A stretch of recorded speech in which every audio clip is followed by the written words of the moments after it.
ladies and gentlemen, Happy New Year to all of you, and in today's video I'm going to review my 2012 Mk2 Audi TT.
Most of you guys will be familiar with Audi TTs as Audi's sports cube.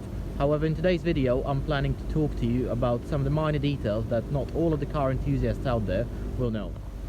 Audi's range consists of their standard models, S models, which are the sportier versions of the standard car, RS models, which are the most extreme versions of their cars, the most sporty ones with the best performance, however the highest price tag as well.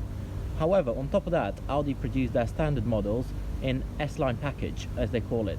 So what the key differences are between the standard car and the S-Line model. So the car I have over here is the standard Audi TT.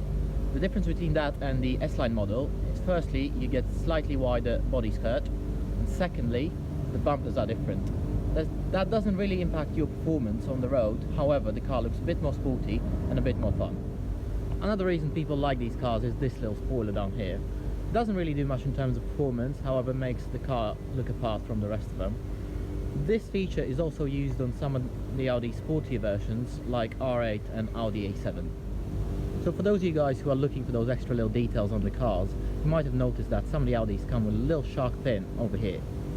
So what it really doesn't make the car look even sportier than it does, but it adds the GPS option to the car, which builds a screen into your central console and provides you with navigation around. Interior of the car is the next area I really want to focus on. As you can see, Audi comes equipped with these bucket-like sportier seats, which make it feel really comfortable on the bendy roads somewhere on the countryside, or if you decide to take your car to the track. One of the options, however, that Audi provided with these cars was half-leather seats rather than the ones I have in here. The difference between this and the half-leather ones is that leather is only on the side of the seat, while there's an insert of some other material in the middle. This is the view that's going to welcome you into your Audi TT every single time you jump in. Firstly, you get this full leather flat bottom steering wheel, which makes it feel like a proper sports car. The same steering wheel Audi use on their R8 and RS models. Not only is the aesthetics of it that make it feel special, but also the fact that when you're in that tight car park spot somewhere in your local supermarket, it makes it slightly easier to get in, as it gives you a bit more room for your legs to squeeze into the seat. Audis are quite famous for their attention to details, and it's the little things that make these cars feel special. So one of the interesting things that you get in Audi TT, if you look on your vents in the center of the console and you look down at the gear lever, the design of the tip is identical to the one you get on the vents. So it's the small detail and doesn't make the car feel any different. However, as a driver, you appreciate these little things. If you are in the market to buy an Audi TT, then glove box is an area worth checking. So there's nothing special about the glove box. It's a medium-sized compartment area where you can store a few bits and bobs. However, two of the options that Audi TTs came with is the iPod connectivity dock and the CD changer, which would normally be stored in these two boxes up here. Although these options might not be the ones that you are planning to use the most, it's still worth having a look to understand if your future car will have these built in.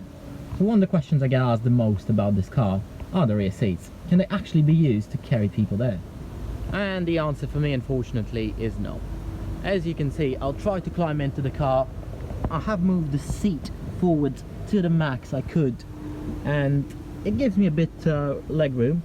However, the problem is my head. Firstly, I'm not sitting straight, and this is extremely uncomfortable. And secondly, I'm bashing against either the glass back or the roofline here.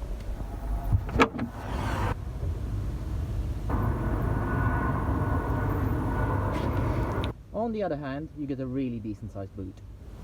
As some of you might have seen, I've made a video previously about me buying a 7-feet Christmas tree that I've actually managed to squeeze into this car with no major issues. The first thing you get is a really decent sized bag here if you need to put any of your shopping or other bits and bobs. And while those back seats are really uncomfortable to sit in, the good thing about them is you can fold them, which makes your boot even bigger. Last but not least is the fuel efficiency you get on this car. So this car behind me is a 2-litre diesel model, which gives you 170 brake horsepower with 0 to 60 in roughly 7 seconds, which is relatively good for a car to drive in the city. At the same time, I managed to squeeze an unbelievable 53 miles per gallon out of this car.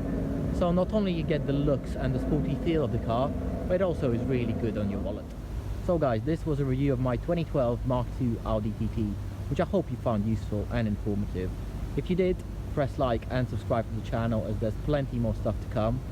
If there are any further questions you might have about the car, then drop me a comment or drop me a personal message, and I'll do my best to come back to you.